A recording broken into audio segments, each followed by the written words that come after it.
Right breaking చూస్తున్నాం. AP CM Chandrababu అధ్యక్షతన ఉదయం 11 గంటలకు టీడీపీ పాలిట్ బ్యూరో సమావేశం కానుంది. మహానాడు నిర్వహణ, పార్టీ సంస్థాగత నిర్వహణపై పాలిట్ బ్యూరో సభ్యులు చర్చించనున్నారు. 11 నెలల కూటమి పాలన, అభివృద్ధి, సంక్షేమ పథకాలు, అమరావతి రీస్టార్ట్ పైన చర్చించనున్నారు. ఈ సమావేశానికి ముందు పార్టీ సీనియర్ నేతలతో మంత్రి నారా లోకేష్ భేటీ కానున్నారు. ఈ సందర్భంగా పెహల్గాం మృతులకు నివాళులర్పించనున్నారు.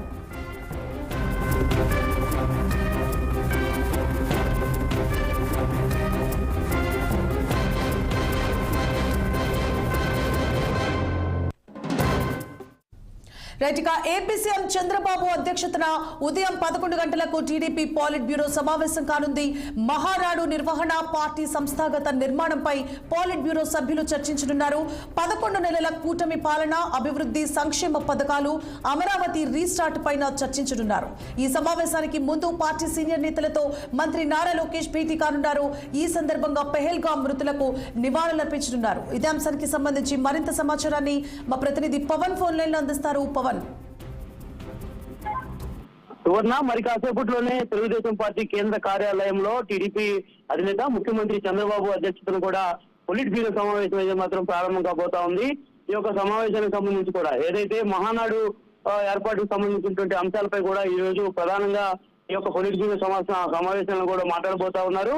మరి అదేవిధంగా చూసుకున్నట్టయితే మహానాడు నిర్వహణతో పాటు పార్టీ సంస్థాగత నిర్మాణంపై కూడా పలు సూచనలు, సలహాలు కూడా ఈ రోజు చంద్రబాబు అయితే మాత్రం ఈ యొక్క పొలిట్ బ్యూరో సమావేశంలో ఒక దిశానిర్దేశం చేయనున్నట్టు కూడా మనకి తెలుస్తా ఉంది. ఎందుకంటే దాదాపుగా కూడా కూటమి ప్రభుత్వం అధికారంలోకి వచ్చి సంవత్సరం పూర్తవుతా ఉన్నటువంటి నేపథ్యంలో కూడా ప్రజలకి ఇప్పటి వరకు అందించినటువంటి సంక్షేమ పథకాలు కావచ్చు, రాబోయే రోజుల్లో ప్రజలకు చేయాల్సినటువంటి మరిన్ని సంక్షేమ పథకాలకు సంబంధించినటువంటి అంశాలపై కూడా ప్రధానంగా ఈ రోజు చర్చ అయితే మాత్రం ఈ యొక్క పొలిట్ బ్యూరో సమావేశంలో జరగబోతా ఉంది. మరి అదేవిధంగా చూస్తున్నట్టయితే అమరావతి పునర్నిర్మాణం ఏదైతే ఈ మధ్య కాలంలో ప్రధానమంత్రి మోదీ చేతుల మీదుగా ప్రారంభమైనటువంటి పునఃప్రారంభోత్సవ పనులకు సంబంధించినటువంటి అంశాలపై కూడా ఈ రోజు చంద్రబాబు ఈ యొక్క పొలిట్ బ్యూరో సమావేశంలో చర్చించేటువంటి అవకాశం అయితే ఖచ్చితంగా కనిపిస్తా ఉంది. ఇప్పటికే కూడా రాష్ట్రంలో నెలకొంటున్నటువంటి పరిస్థితుల నేపథ్యం ఏదైతే ఉందో ఈ యొక్క పరిస్థితుల నేపథ్యంలో కూడా చంద్రబాబు అయితే మాత్రం ఈ రోజు ఈ యొక్క పొలిట్ బ్యూరో సమావేశంలో కూడా కొన్ని కీలకమైనటువంటి అంశాలకు సంబంధించి కూడా వాళ్ళు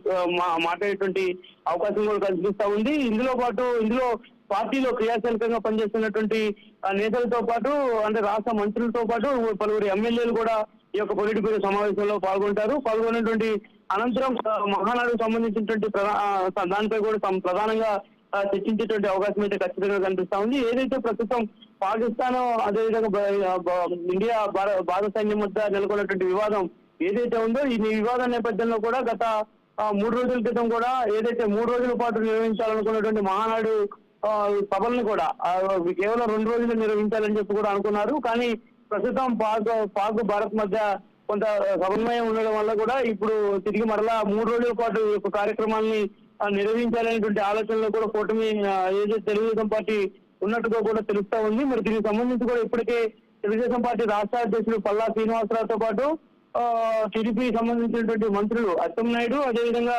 పలువురు కీలక నేతలు అయితే మాత్రం ఈ యొక్క పొలిట్ బ్యూరో సమావేశంలో కొన్ని కీలక నిర్ణయాలు తీసుకోబోతున్నట్టు కూడా మనకి స్పష్టంగా అర్థమవుతా ఉంది. మరి కాసేపట్లోనే రాష్ట్ర తెలుగుదేశం పార్టీ కార్యాలయానికి చంద్రబాబు చేరుకుంటారు. ఇప్పటికే మంత్రులతో పాటు పలువురు తెలుగుదేశం పార్టీకి సంబంధించిన ముఖ్య నేతలు కూడా టీడీపీ పార్టీ కార్యాలయానికి వస్తా ఉన్నటువంటి పరిస్థితి కూడా కనిపిస్తా ఉంది. మరి ఆయన వచ్చిన తర్వాత కూడా తిరిగి మరలా ఈ యొక్క పొలిట్ బ్యూరో సమావేశం సంబంధించినటువంటి కొన్ని ప్రధానమైనటువంటి అంశాలపై కూడా సుదీర్ఘంగా చర్చ చేయడమే కాకుండా రాష్ట్రంలో ఇప్పటి వరకు నామినేటెడ్ పదవులు ఏవో ఇంకా భర్తీ కాలేదో వాటికి సంబంధించిన దానిపై కూడా ఈరోజు ఒక కీలకంగా కొన్ని అంటే చర్చలు అనంతరం కూడా కొన్ని కీలక నిర్ణయాలు తీసుకునేటువంటి అవకాశం అయితే ఖచ్చితంగా కనిపిస్తా ఉంది. Suvarna, right, thank you for the updates Pawan.